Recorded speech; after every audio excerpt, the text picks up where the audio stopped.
Greetings, ladies and gentlemen. This is the Inept General bringing you some Total War Warhammer news.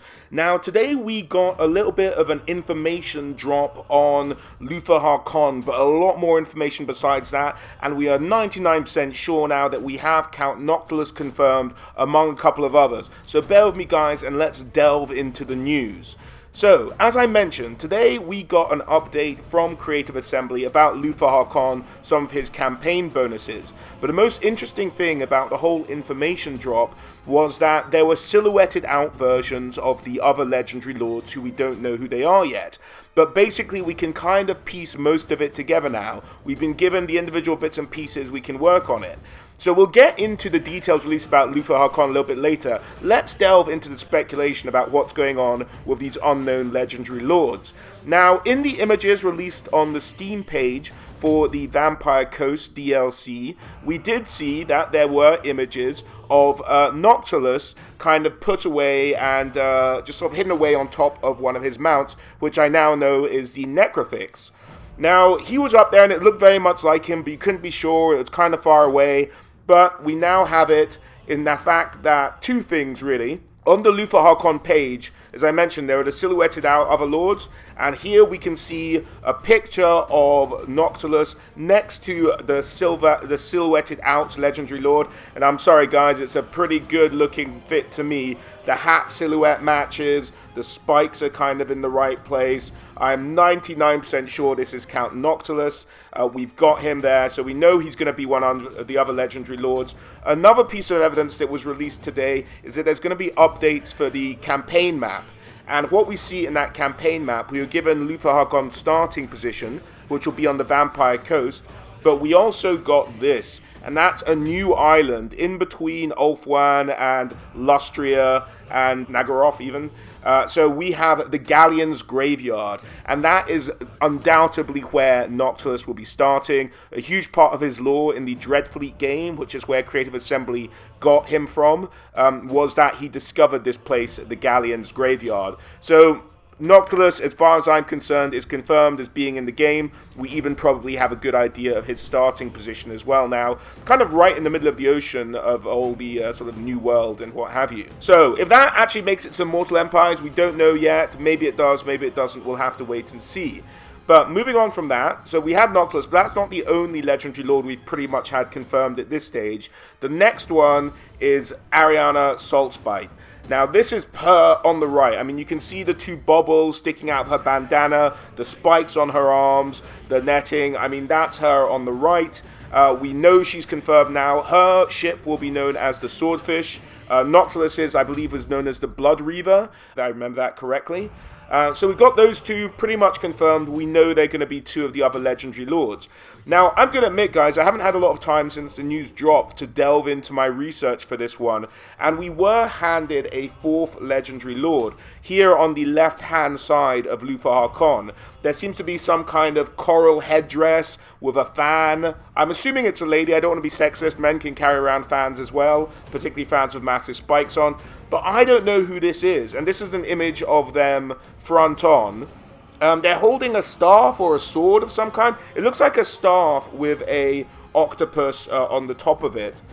So I actually don't know who this is off the top of my head, guys. I apologize. If I'd maybe waited a few hours, dug into the Reddits and what have you, someone's definitely probably figured it out by now. By the time of this recording, I'm not sure who this fourth one is.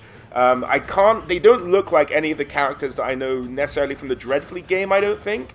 So I'm not actually sure who this is or where they might come from, but an interesting looking character, and I'll kick myself if it's someone easily recognizable, but it may well be, guys. You guys will probably know the answers before I do, so that's the fourth one. Not 100% sure on who that is yet. But moving on from that, let's maybe go back to some of the information that we got about Luthor Harkon in some of the other news. So basically we learned that he doesn't do well with diplomatic relationships with the Lizardmen. That makes sense from a lore perspective, because he blames the Lizardmen for his loss of sanity and from kind of cutting him off from his sort of more higher magics. So he's kind of a bit pissed at the Lizardmen, so that actually fits very nicely in the lore. The Lord effects Luthor Harkon's mind is fractured, meaning any one of his myriad different personalities can seize control with unpredictable consequences. Now, I'm not sure what that means exactly, whether every battle he'll have a different Lord effect, or what exactly, how that's going to translate. But it's an interesting idea, the fact that to just kind of embody his madness. And it's a good thing because there are a couple of characters who aren't in the game yet who are particularly renowned for being mad. So it's interesting that Creative Assembly are already playing around with this idea of madness, and we may see it play out with other legendary lords in the future as well. The Count of Avalon jumps to mind. Now, as a mount, it seems like Luthor Harkon will have a Terrorgeist. That's okay, fair enough. Mix up the mounts for all of them. That makes a lot of sense. So him taking to the skies, I don't think he ever does that in the lore at any point. Maybe in the end time stuff, I can't quite remember, but yeah, that's an interesting choice for him as a mount, but just give him any mount. And so we have his unique item, Slan Gold, which basically just plays to the idea of the Lord. He's cut off from magic, so increasing his magic resistance and reducing the magic that the enemy army has. So that's kind of an interesting, unique item for him there. Now, in terms of his unique skills, there are a couple here. There's Man of War, which seems like a leadership boost, and it basically looks like it is going to be a leadership boost for most of his troops and increase hero capacity for vampire fleet captains. Now, that's a hero unit. In the kind of tabletop version of the game, they were just known as fleet captains, but here they're known as vampire fleet captains, so that'd be quite interesting. Severed from the winds, Luthor's connection to winds of magic were violently severed, increasing his magic resistance. And we kind of knew that one. That was mentioned in the earlier thing. Hand cannon. This is the idea that the bullets he shoots are explosive, so it won't be necessarily like the witch hunters when they don't really get much done with their pistols. This looks like it might be a bit more of an area of effect pistol shot that he launches from his little hand blaster there.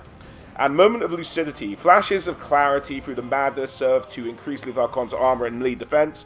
That'll probably be a sort of timed buff, I have to imagine. And Pirate King. His reign as Pirate King Vankos is absolute, reducing unit upkeep for his army and increases global recruitment capacity. So that's kind of interesting. Yeah, just you can recruit quicker and the upkeep is reduced. So that's kind of a standard one for a lot of faction leaders, the reduction of army sort of cost. So that's about it for the unique skills as far as the information we got. And we also got a shot of his boat, which is the Dread Abyssal. It looks more like a drawing than anything else, but that's kind of the idea. It looks like it'll just be an all-black ship. So all in all, great news about Luthor Harkon. We know, well, at least I'm aware of 3 of the 4 legendary lords we're going to get. 1 more waiting to be confirmed, or it will probably be confirmed from that silhouette. I just don't recognize them off the top of my head. But that's about it, guys. As always, huge thanks for watching. Do subscribe to the channel to keep up to date on all the Total War Warhammer news. And tomorrow, look forward to one of my legendary lore videos popping up. That should be ready by then. So look forward to that, guys. And as always, huge thank you all for watching, and I'll catch you on the next one.